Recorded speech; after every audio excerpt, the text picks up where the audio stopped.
Hello guys, good morning! It's me again, Bisaya Hamida. This video is video pa rin tayo syempre.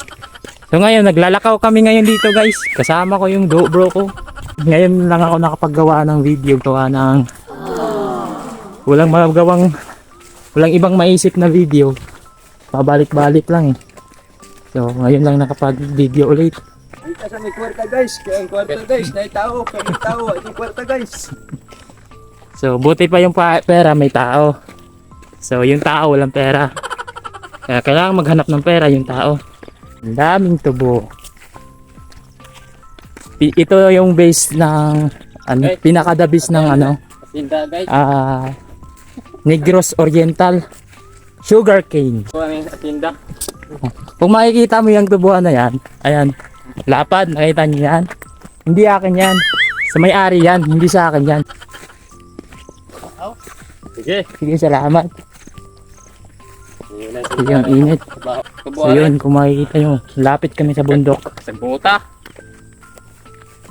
So, hirap ng daan. Nadugayan kami sa paglalakaw guys, kay sobra ka malayo yung... Okay, parang...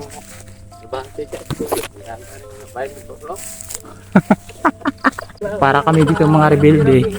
So yung pupunta namin na trabaho, yung tatrabahoin namin is kagawad yung may-ari. Ganyan kakapal ang damo. English na guys. Dito kami muagi. Hala, uy.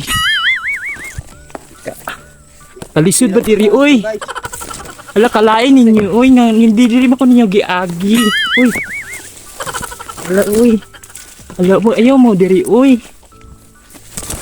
Ayaw mo, uy. Ano naman kung idala diri sa libon? Hala, uy. Hala, kalain ninyo, uy. Yung libon kaayo. Oh. Dari mo tae. Pasang tae. Pasang tae. Guys. So, sira ulo tong kasama namin. Tumakay pa naman sa daan namin. Ay, ito. Yun, naraw. Di ate to. Ba! Yan, hirap daan namin. Yan, andyan sila. Tama. Dara sila guys. Dara sila. Dito na kami guys. So, yun. Yung isa namin kasama. Nagbabaid na siya. Dito kasarap kami guys. O yun, ang lapit namin sa bundok. Ayan. Bundok New Buko.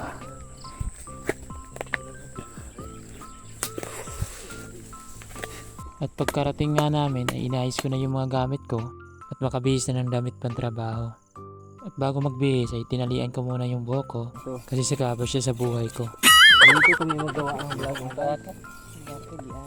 Siyempre, kakain muna kami. Yun guys, sabay-sabay na kaming kumain. Bago trabaho, kain muna syempre. At yun, ulam reveal muna tayo. Ulam. Anong ulam? Pasok sa school guys. Magbabaid muna kami. Anong ulam? Charan! Kain na kayo. Oh, itlog pa rin. Bro, pakita So na. may Mamasang ulam natin. langka. So ito yung buhay ng magtutubo. Sabay-sabay namin pagsasaluhan kung sinong masarap na ulam.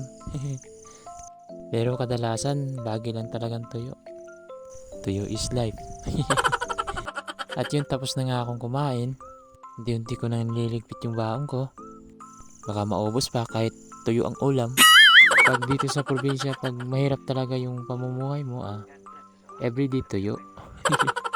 Makapag-ulam ka siguro ng isda, siguro linggo lang palagi pag sweldo na. Pero isang kainan lang. Swerte na lang siguro kung makaabot ng Lunes. Ay paano ba naman isang linggo ka pa naman hindi ka nakapag-ulam ng masarap. Takam. At yun nga, ako ay nakapagbihis na ng pantrabaho. Mapapalaban na naman yung sister nyo. Naku, ang init pa naman. Tapos ang kati pa. Yun nga, magsisimula na kami. Hinasa na namin yung mga wepo namin. At pinahasa ko nga sa sister ko yung weapon ko. Galing niya maghasa. Sanay na sanay. Baka magtataka kayo kung anong ninguya-nguya ng mga kasama ko. Nga po ang tawag dyan. In Bisaya, mama.